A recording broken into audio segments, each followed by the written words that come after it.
CAA और NCR के ख़िलाफ़ आज पूरे मुल्क में एक तूफ़ान सा खड़ा हो गया है, जिसमें सिर्फ मुसलमान ही नहीं भी दूसरे अक़वाम और दूसरे मज़ाहिब के लोग भी परेशान हैं और डरे हुए हैं कि आने वाले दिन में उनकी शहरियत का क्या होगा। उस सिलसिले में सूबाई सतह पर आज लखनऊ के मुमताज़ डिग्री कॉलेज में एक नुमाइंदा जलसा हुआ। इस कॉन्फ्रेंस में बोलने वाले माहिर कानून, यूनिवर्सिटियों के प्रोफेसर और समाजी कारकुन व साबिक़ वज़रा भी मौजूद थे।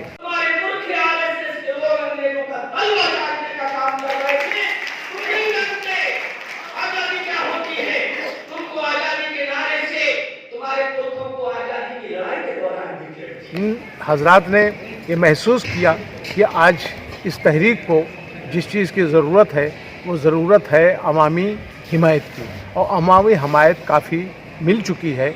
इस सिलसिले में हमारे बहुत से नुमाइंदों ने जो अपने बयानात दिए और जिन अहद और जिन अज़्म का इजहार किया है वो आपके सामने पेश है। देखिए, ये भारतीय जनता पार्टी का जो तानाशाही चेहरा वो सामने आता है उत्तर प्रदेश में भी, और एक मुख्यमंत्री जो कि पूरे व्यवस्था के प्रभारी हैं, पूरे प्रदेश में इंचार्ज हैं, वो कहते हैं कि हम बदला लेंगे।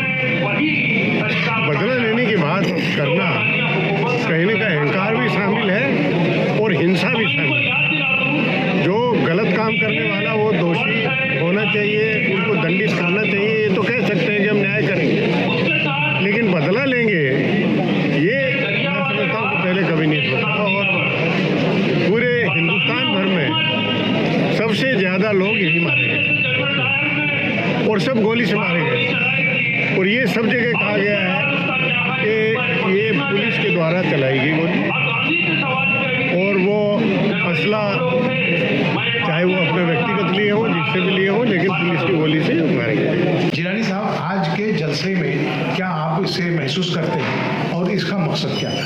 देखिए, ये जलसा ना इसका ताल्लुक पर्सनल लॉ बोर्ड से था, ना अपनी कमेटी से था।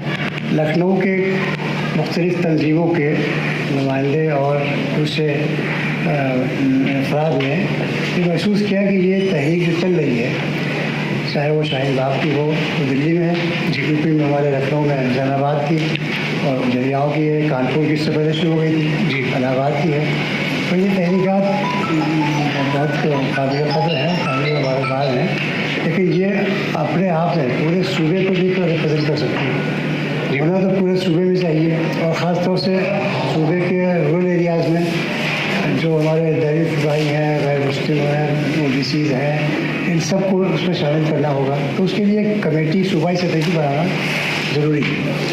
तो उसी के लिए ये मीटिंग बुलाई गई थी आज, कि जिसमें सूबाई सतह कमेटी, फिर वो कमेटी अपने डिस्ट्रिक्ट लेवल की कमेटियाँ बनाए, इन लोगों से जहाँ जहाँ चल रहा है इनसे पूरा ताउन करेगी, इनसे उनके साथ ताउन रहेगा हमारा, और वहाँ को हमें करने की। देखिए, इसमें सबसे ज़्यादा ज़रूरत जो इसमें है, इस तहरीक में पूरे वकला की ज़रूरत है, और कानूनी मदद के लिए इस कमेटी जो आज बनाई गई है, इसका 4-5 सब कमेटियाँ होंगी। पहली कमेटी लीगल कमेटी जी, तो जिसके ज़रिए से कानूनी जो इमदाद है वो लोगों को पहुँचाई जाएगी। ये सब लोग लखनऊ में काम कर रहे थे, लेकिन इज्तिमाई तौर पर अब इसका जो काम है उसको दूसरे ज़िलों में भी पहुँचाने के लिए एक कमेटी बनाई है। जिलानी साहब, इस तहरीक को तोड़ने के लिए या इस तहरीक को काउंटर करने के लिए जो वायलेंस शुरू हो गया है जगह जगह, इस सिलसिले में क्या असल में वायलेंस अभी मुसलमानों तो कोई किया नहीं, और इनके इस वायलेंस से मुसलमान डरने वाले नहीं।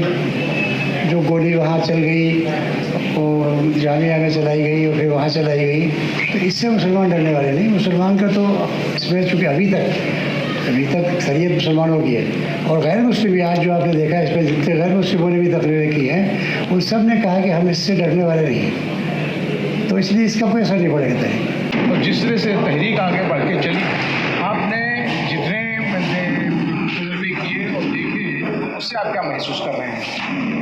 तो मैं दिल्ली में था और मुझे 3 जगह जाने का मौका मिला, कुरैशी, करदम और चांदबाग, और इन धरनों के बीच में भी धरने, सीलमपुर में धरना चल रहा है, और और जगह जगह कहीं मुस्लिम महिलाएं नाली पे मोमबत्ती लेके लाइन बना के खड़ी हैं, कहीं नौजवानों के समूह जो है आज़ादी के नारे लगा रहे हैं। मुझे तो देख के ऐसा लगा जैसा दुर्गा पूजा में जगह जगह मोहल्लों में पंडाल लगते हैं, तो अब तो जगह जगह टेंट लग गए और उसमें मुस्लिम महिलाएं डट के बैठी हुई हैं। और रात को 12 बजे तक हम लोग घूम रहे थे और फिर भी वो वहाँ से हटने को तैयार नहीं थी। इसने तो अब एक जन आंदोलन का रूप ले लिया है और अब ये सरकार की बात है। पंडित जी, इसमें वायलेंस का भी उनसे पैदा होगा, देखिए और लोग इसमें आने लगे। ये तो देखिए मुझे लगता है कि दिल्ली में जो हुआ है 30 जनवरी को जो गोली चलाई गई और 1 फरवरी को जो शाहीन बाग में चलाई गई, ये मुझे लगता है कि अब सरकार भारतीय जनता पार्टी की और राष्ट्रीय स्वयंसेवक संघ अब उनको ये लग रहा है कि दिल्ली का चुनाव जो उनके सिर पे है और जिसमें वो हारने वाले हैं, ये दिल्ली के लोगों से अगर आप बात करें तो इसका अंदाज़ा लग जाएगा।